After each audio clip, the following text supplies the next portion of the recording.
just saw James Bond 007, No Time to Die. And what did we think? I thought it was pretty good.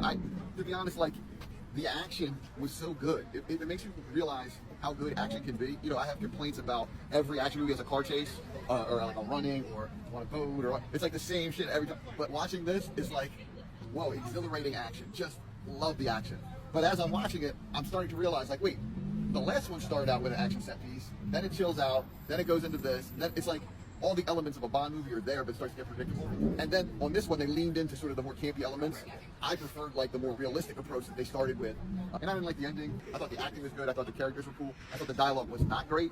And the director I really liked, but I'm not sure if this was the right vehicle for him. And then the bad guy wasn't all that for me. And I didn't really get his motivations fully. And there's a lot of coincidental stuff that makes me feel like this is bullshit rather than a real story. And I give it like an 80 out of 100. 007. Not impressed. No Time to Die? Oh, no, I hate to say it, man, but it's true. Not impressed. No, not worth your time. No time to waste your time. Yeah. All the effects, and of course it's 007, but Yeah. it just wasn't.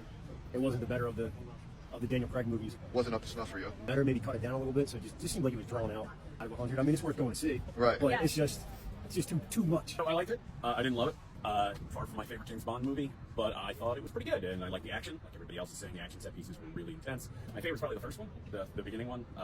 Just felt really intense. There wasn't just one car chase. There was like 10. There was every other action scene was a car chase.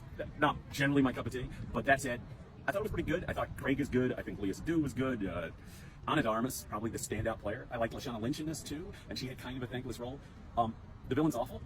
Truly just dreadful. And I don't blame Rami Malek. Great actor, done great work in other mediums and other movies. He's a really good actor. He had nothing to work with. Dialogue is incomprehensible at times and pointless, and the whole notion of what the overall plot to do what he does, it falls apart. He doesn't make sense as a character.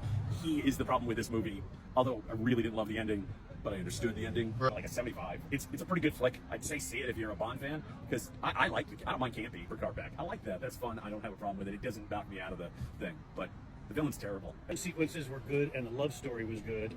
The acting for some was good. The story was horseshit. So you bought the love story? You felt that? Like you thought they were connected? Yes, totally. The story was horrible, and the writing was horrible.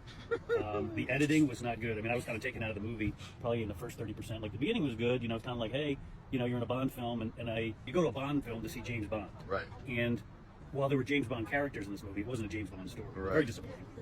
I give it a 60. I would not go to the movie. Oh! A James Bond movie. You go to James Bond to see James Bond.